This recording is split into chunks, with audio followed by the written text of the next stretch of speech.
Thank you. Thank you very much, Mr. Darwesh. I thought this session was supposed to be a logistics and infrastructure session. Turns out it's a science fiction session, so please prepare science fiction questions. I think it's a great place to start because one, we're very close to the Suez Canal zone, and secondly, what Ahmed Darwesh has presented encapsulates quite a number of issues and questions which we'll try and cover in the next 50 minutes or so. Everything to do with government involvement, to do with financing, to do with trying to build infrastructure with the future in mind, or what some people call future-proofing the infrastructure. It's very expensive to put up, and so you make sure that it's usable 20, 50, even a century, 100 years from now. And so all these questions are encapsulated in that presentation about the Suez Canal Zone. So thank you very much, Mr. Darwesh. I'll invite the rest of our panelists. The first person I want to call up is Wael Khairi. He's a vice chairman in the Ministry of Irrigation and Water Resources here in Egypt. He's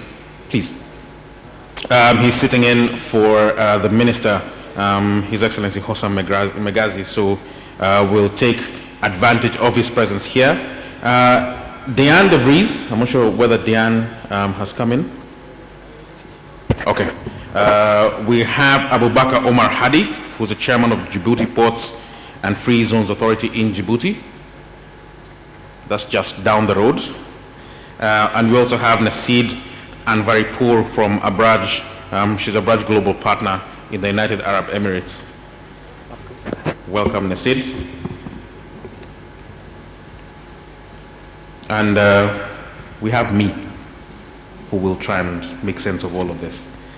Thank you very, very much. And we have our other panelists, what we might call our virtual panelists, which is Mr. Darwesh. Like he said, he'll try and incorporate this conversation into some of the things he's presented.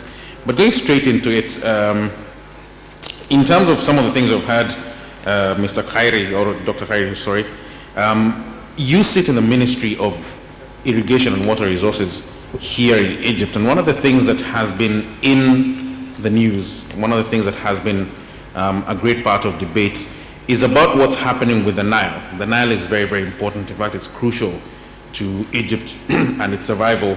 But there's been conversations going on about how the Nile is to be exploited, how the Nile is to be managed between Ethiopia, Sudan, and all the other 11 countries of the Nile Basin.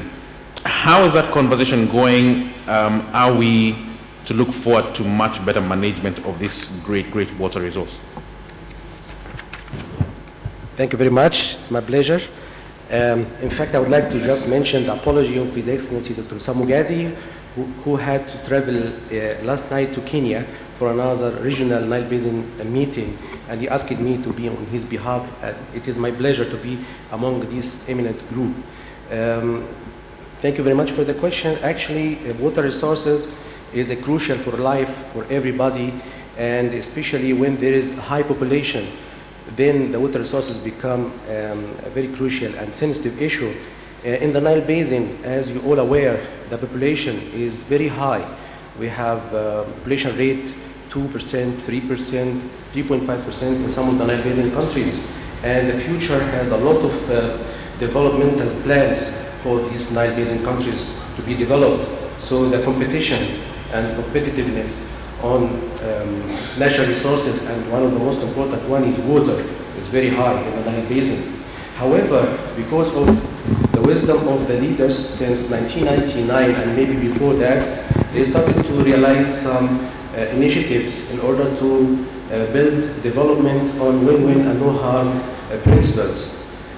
These principles are still there. The leaders are working on accommodating the challenges that are arising nowadays, and I think the basin is still a united basin. All Nile Basin countries are dealing with this very crucial issue with very high attention, not to harm anybody. As you are aware, the Renaissance Dam negotiation is ongoing, and there is no intention of any country to harm other country. We still have